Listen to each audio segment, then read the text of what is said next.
Hi, it's Michelle Butt, and welcome to the third part in our series looking at the faces of the 2019 Prime Minister candidates for the Canadian federal election.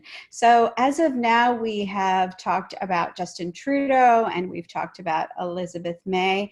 And today we are going to take a look at the face of the NDP candidate, which is Jagmeet Singh. So at first glance, what we notice about him, or what I notice as a facial intelligence expert, are his eyes. We've been looking at eyes first and foremost on all three of the top four candidates so far. And one of the reasons is because eyes speak to how open we are to communication. They really are our first indication of someone's open-heartedness, their ability to and desire to communicate, as well as how trusting and trustworthy they may seem to us. Now, if we look at Jagmeet's eyes, they are the opposite of the other two previous candidates that we've discussed. Here, in his case, his left eye is held more narrowly than his right eye, which, although in both cases, I wouldn't say that he has very wide open eyes to begin with. So in general, this is someone who holds his cards a little closer to the vest, potentially, is someone who really needs to hear and take in information before he actually shares, may be very much less trusting initially and potentially less forthcoming until he is comfortable. And however, he is potentially a little bit more forthcoming in his public life than in his private life. So in his private life, he may hold things more secret than in his public life. If you research him at all, then you might know that based on some of his childhood experiences, this difference in the way he holds his eyes might indicate potentially why that might be so in his private life more than in his public life. What is very interesting about his eyes as well is if you take a look right here at the inner canthus, where on his left side this points down and almost hooks, and on the right side it points down but is a little bit more rounded. So this particular part of the eye indicates how he chooses his words. So in general, that part of the eye tells us how we choose our words. So in his private life, he is a little bit more potentially exacting and precise and deliberate in the way he chooses his words. And in his public life, although he is precise, there is potentially more warmth and more people-centered words in terms of the way he chooses his words in his public life.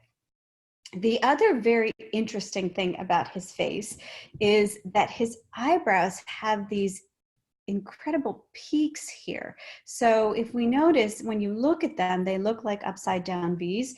They are long and thick. So definitely this is a man who values logic. However, that peak in those eyebrows speaks to someone who is very more reactive in their response to things. So in general, more reactive in responding to life in general, but also a quicker decision maker, potentially quicker to anger and frustration, and just more someone who is more reactive in general. And so this might serve him in the ability to make decisions quickly and weigh outcomes very quickly, but it might also not necessarily serve him in the sense that he might respond too quickly without thinking things through or without checking his words first. That particular feature goes hand in hand with the way that his mouth looks in a number of pictures.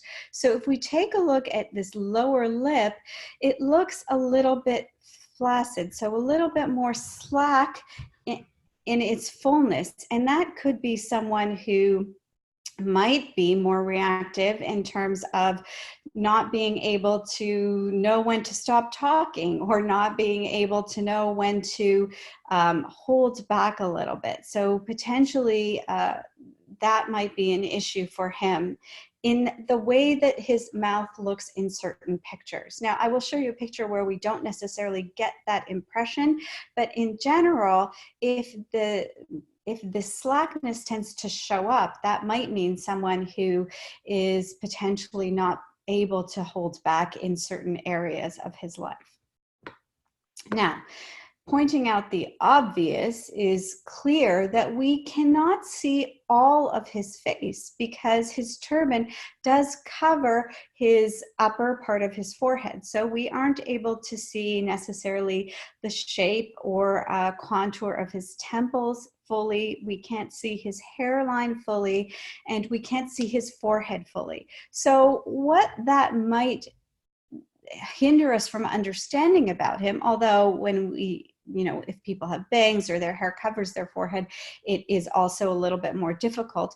But the forehead kind of tells us how someone thinks. So in general, what strategies they use in their thinking ability, as well as what kind of personality they have based on their upbringing. So when we can't see that, we don't necessarily know, is this a logical thinker, an intuitive thinker, someone who is very creative in terms of their solutions and their ability to be kind of entrepreneurial. So without having that information, we don't know everything we know about how he might choose to think and his thinking strategies as our potential leader.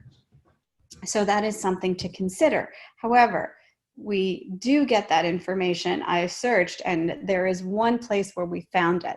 Now, the other interesting thing about his face is that it's very clear that he has this very big, strong beard.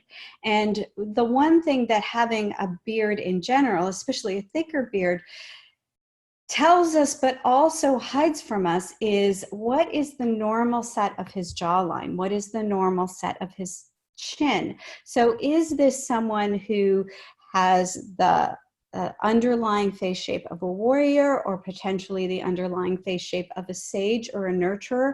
We don't know who he innately is in that perspective because of the beard. However, the beard does give him a very defined jaw, and so that increases his ability to be more warrior-like, potentially. So those strong eyebrows and the beard indicate someone who potentially now has a very strong ability to be an agent for change, someone who has a competitive and athletic spirit, someone who might want to champion causes, need to be right, need to win. So that beard enhances that regardless of what kind of jaw is under there.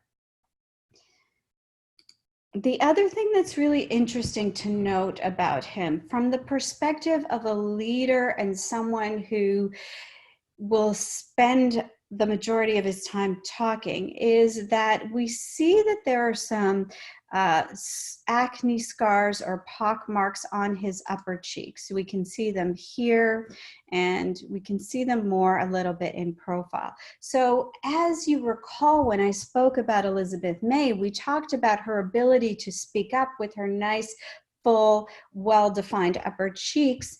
Here we have someone who has flatter upper cheeks, and then the indentations of the acne scars also affect that area of the face. And so in general, he, in terms of being able to speak up and hold authority, the flatter cheeks will be someone who, indicative of someone who has the potential to be very much more direct and potentially less tactful, very matter of fact in the way they speak and in the way they convey their message through an authoritative space. However, the marks on his face will impact that, potentially diminishing his power to hold authority. And so growing the beard potentially will help boost up that warrior confidence that might be counteracted by this flatter upper cheek area and the indentations that show that there has been some past inability or past struggle with speaking to hold authority or being able to speak up for himself. And again, if you do some research and you understand his past, that those indications are really actually are a part of his story. Now, here is the photo that I was talking about. Jagmeet did a video that showed him without his turban to target the Quebec voters. So in Quebec, there are laws against wearing head scarves or other things that obstruct the face for certain roles in society. And so in order to appeal to the Quebec voters, Jagmeet has revealed himself without his turban for a split second in this video targeting the Quebecois audience. Now, that's interesting in the sense that it gives us an indication that he might want to do anything to prove that he is the right candidate. But on the other side, it might say, okay, I'm willing to do anything to get your vote, including take away this symbol that is something that I hold dear all the time. And does that mean I'm going to win at all costs? And that is part of a very strong warrior nature. And so I will do anything. Or does that mean I will do anything to show you that I am worthy of your vote? So that is up to you to decide. But what his forehead tells us in the roundedness of it is that this is very much someone who is intuitive and creative in the way that they think. So this is someone who potentially has wisdom and can access that wisdom. His very straight hairline shows someone who might be a little bit rebellious in nature, and that strong beard and the rest of his strong eyebrows, that warrior rebelliousness is showing up there. So potentially a good agent for change, or potentially someone who is willing to go to battle for change, metaphorically, of course. And this strong indentation here in his hairline on the side of his face here that we couldn't fully see with the turban on indicates someone who grew up in a very strict upbringing. And so that might have some indication as to why he might have a little bit of rebellious nature in him. Someone who grew up in a very strict upbringing might then want to get out and be a champion for the nation and potentially want to be seen and heard.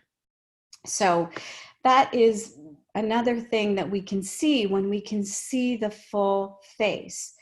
Here, if you notice, his mouth looks full, and that appearance of a more flaccid lower lip isn't necessarily showing up. It looks more even and full. So potentially this is someone who is people-centered and really cares about building relationships with others and taking care of people. So, depending on how you view his mouth, then you can get both sides of that, of the appearance of that feature, and potentially there's a little bit of both of those aspects showing up for him. And lastly, this I thought was important because this is an older photo of him. We see that lower lip again showing up in that more not knowing when to kind of, that more flaccid state of kind of not knowing when to stop talking or not knowing when to stop pushing something. But there's just a light in his eyes that is different than the bright shine of the sparkle of the Trudeau or the sparkle of the Elizabeth May. Even if we look at some of the other pictures, we see that his eyes are soft but not sparkling. And so there is something in him that is just slightly more dull than the other candidates we've known so far. And that can be part of his upbringing, of his past, and his inability to, his needing to overcome and trust more as a result of some of the things that have happened to him. And I'll let you be the judge of that as you, if you care to learn more about his story. But in essence, there's just saying there's something that is not fully open with me. And it may be as a result of his past, so he's more guarded, or it may just be in general, this is a more guarded person, and potentially that might have its benefits in a leadership role, and it could potentially have its challenges. So when we look at the faces of people that we want to hold our best interests at heart, we want to look at all aspects of who they are to understand that person, and then understand how they see the world, so that we can see how they might be making decisions on our behalf, how they might be seeing their role for us as representatives for us. And that really is the point in pointing out all these features to you, so you get an idea as to who this is. Do we want a leader in there that's a quick decision maker, that might be able to make a decision in an instant? Or do we want someone that might want to weigh things a little bit more? Or is there a time for one or a time for another? That is up to you to decide. Again, what is key is looking at the faces and the features and what they say about that person's potential personality, and matching those insights that you now have with what their rhetoric is and what they're actually saying their position is. Because are the two in alignment, or do they feel, or does it feel to you like they're not? And that will help you hopefully make some more decisions come election day. So that's it. I will see you tomorrow with the next video and our last candidate.